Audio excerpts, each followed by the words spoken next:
À toutes et tous, je suis Raquel Garrido, députée insoumise de la Seine-Saint-Denis.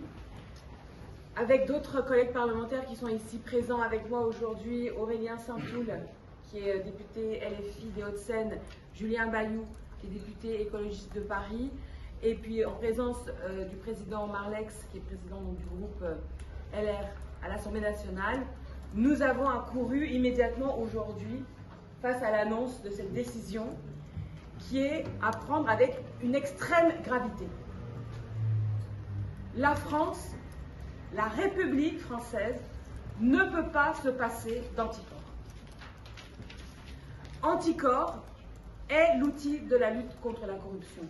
Être anti-anticorps, c'est être pour la corruption. C'est aussi simple que ça. Donc aujourd'hui, vous avez une décision qui a été décortiquée par les orateurs avant moi et qui fait l'objet d'un appel. Mais en toute hypothèse, vous avez un pouvoir exécutif qui est l'auteur d'une décision mal rédigée et dont il incombe à présent la responsabilité de la rédiger immédiatement, correctement. C'est aussi simple que ça.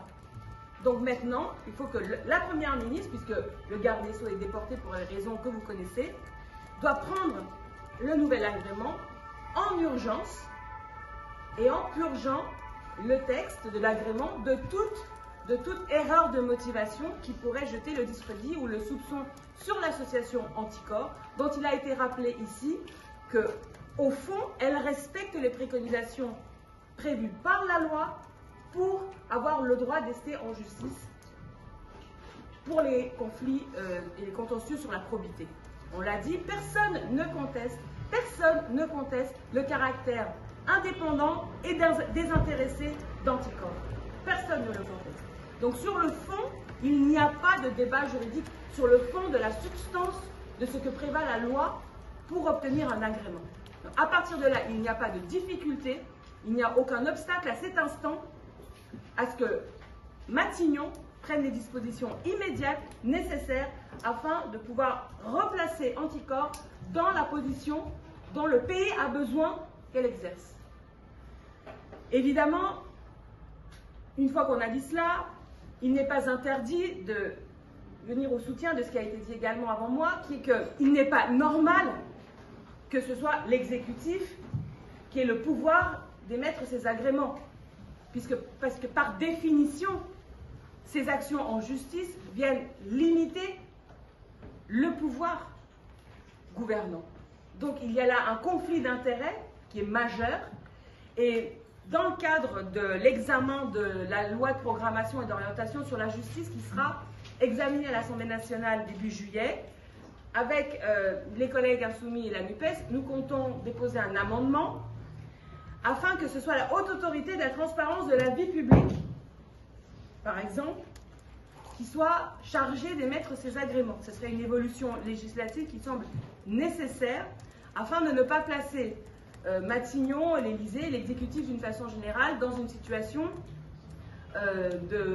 finalement de conflit de loyauté, puisque vous avez bien compris que l'écosystème dans lequel agissent les trois associations aujourd'hui présentes, et il faut saluer leur unité et le fait qu'elles soient ensemble d'une même voix aujourd'hui, je pense à Sherpa, Transparency International et Anticorps.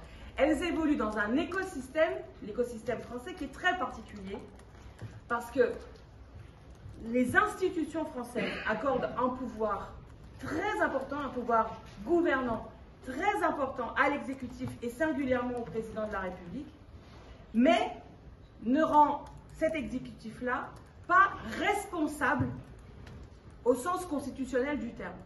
Donc vous avez concentration des pouvoirs extrême entre les mains d'une personne, irresponsabilité politique. Cela crée une culture de l'impunité politique qui rejaillit en cascade sur toute la classe politique et qui, comme on l'a vu déjà, amène des comportements d'impunité politique, mais qui vont confiner à l'impunité pénale dans la vision de ceux qui exercent le pouvoir gouvernant. Donc, des évolutions sont bien entendu nécessaires pour pouvoir accéder à une démocratie adulte, mais aujourd'hui, très clairement, nous reculons de 10 cases. Nous reculons de 10 cases si toutefois cette décision venait à être exécutée telle que c'est prévu par la décision elle-même. Voilà, donc alerte maximale, solidarité maximale, vous pouvez absolument compter sur nous, absolument compter sur nous. Et je le dis avec d'autant plus de gravité qu'il est arrivé que Anticorps déclenche des procédures, y compris contre les groupes parlementaires qui sont ici représentés. Donc, ce n'est pas une question intéressée, l'idée, c'est pas de dire les questions éthiques, c'est pour les autres. Les questions éthiques, c'est pour tout le monde. C'est pour tout le monde. Et c'est pour ça que nous avons besoin d'un système fonctionnel de pouvoir agir. Ce serait bien au niveau des citoyens, mais en tout cas, en tout état de cause, au niveau de la justice, pour garantir l'effectivité des règles qui nous gouvernent.